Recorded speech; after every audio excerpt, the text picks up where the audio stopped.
Hello, welcome to Thrive and Grow, a platform where we share practical business solutions.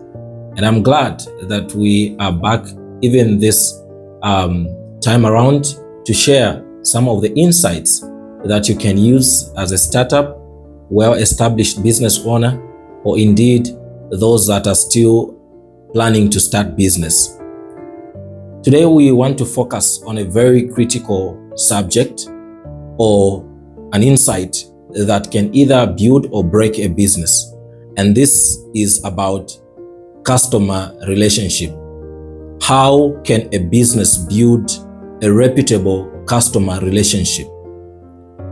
It is important from the onset to understand that planning to start a business or being in business is one thing and building a customer base is another. And that is why I want to offer practical solutions on how you can achieve that. And one thing that you should understand is that it is very, very important to know how to do this, because if you do not understand it, you will set up your business and you'll have no customer to buy your product or indeed a service. So what do we mean when we say building a customer relationship? In this insight, we are trying to elaborate how a customer could be gotten just from the onset of visiting a particular business and until they become a loyal customer. And that process is quite lengthy, but very, very important to undertake as a business owner or indeed as a marketer. I want to begin by saying that there are quite a number of things that you need to consider in order for you to create that relationship. You know, a smile is one of the most important things that you can use to simply attract someone. A customer that walks into a particular store, just a smile or the facial expression would determine whether that person is going to buy a product in that shop or they are going to walk away. So, first things first, be someone that smiles. Always have a good facial expression. And this is going to be a welcome to your client. All right? The other thing that you need to understand is that there are quite a number of businesses that are providing your service or indeed the same product that you are selling. So, what would make a client to come to you and not to go to another business? Before they actually came to your store, they actually scrolled on social media, probably on Facebook, and checked what other stores are selling a particular product. For instance, if I am looking to where I could buy a better pen, I would check online the shops that sell pens, and maybe probably maybe 10 or 20 shops or brands would pop up. But what would make me come to a particular brand or to understand or indeed decide that I'm going to buy from this brand? It is the value, the perceived value. And so I want to dive into this aspect of a perceived value. A customer, most of the time, has what we call perceived value. They don't really focus so much on the price of an item. It is the value that is around that item that attracts them to that particular shop or that particular brand. So, how do you create this perceived value? You need to understand that packaging is key to having a perceived value. If you are selling something, how you package it matters. If you're going to sell it and you show it to me not well packaged, not labeled, no price, and you expect me to come and buy it, the answer is no. So you need to have a proper packaging. You need to be very clear when advertising. The price must be definite, the location of your brand or your shop or your business, and also the contact. When people get to your shop or before they even come, they have found your page.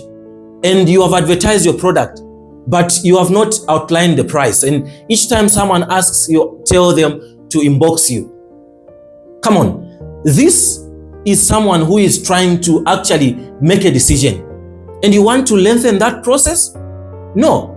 So from the onset, be clear. The price must be indicated in your advert, so that someone can be well informed before they can actually decide to come to your shop.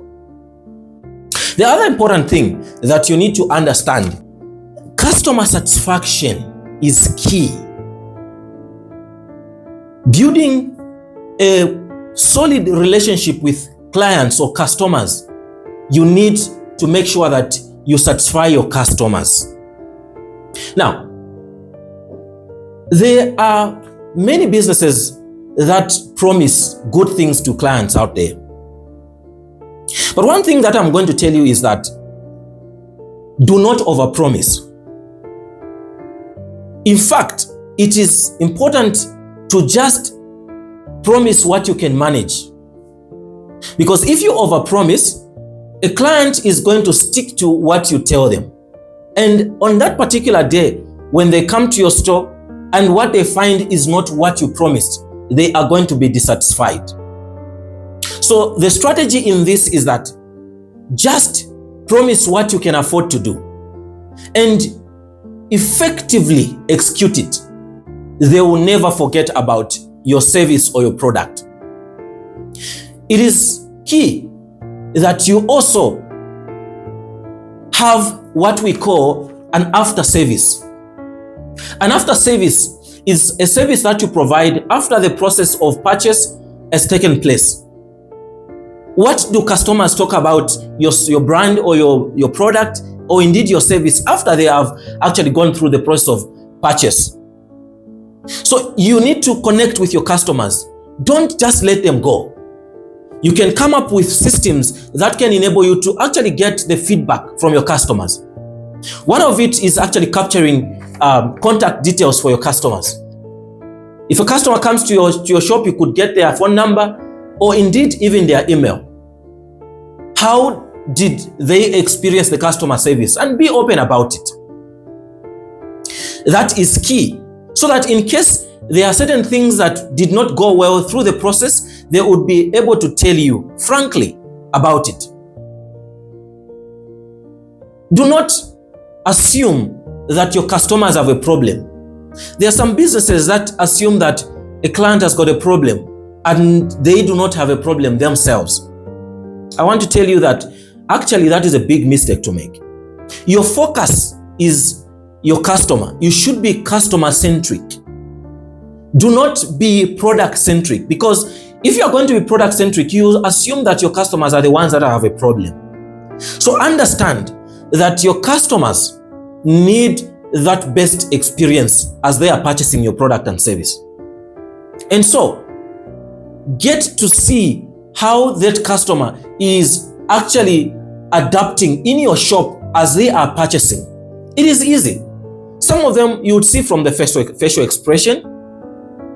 Others would actually just walk into a shop and just about a minute or two, they would be like, I'll be coming. And that is the end of actually that customer visiting your shop. So you need to be very, very psychologically attentive to understand how the customer is adapting in your store. I also want to just bring to your attention the importance of investing in your employees. This is something that we tackled in the previous video, but I just want to re-emphasize that if you want to provide a good customer service and build a reputable customer relationship, you need to invest in your employees. A satisfied employee will execute their service effectively. Do not let your customer, your employees be beggars to your customers. Those are when you visit a shop and then service providers are trying to be like beggars. It's irritating to customers. So make sure that your employees or your workers are well paid and well informed. It is going to show the smile and everything. Lastly, do hold meetings with your workers. It is important to hold meetings with your workers to try and see what challenges and understand what things that you as a business owner could improve on in order for them to effectively work. Sometimes they could be complaining about the environment. Maybe it is about the location of the business. It is too noisy and it irritates them. And sometimes it could just be maybe things to use in the shop. They are not adequate. Maybe the systems are not effective. They are taking too much time to sell. The process of selling is too much. Maybe invest in the system. So these are some of the practical solutions that you could provide and could help you to effectively build a good relationship with the customer. Remember, a well-satisfied customer is going to recommend your business to other people. But a dissatisfied customer is going to actually decampaign or indeed not recommend your business to other people. And this is going to actually affect your growth. Thank you for taking time to watch, but don't forget to subscribe to my YouTube channel and to my Facebook channel, and the names are Thrive and Grow with Elijah. Thank you so much.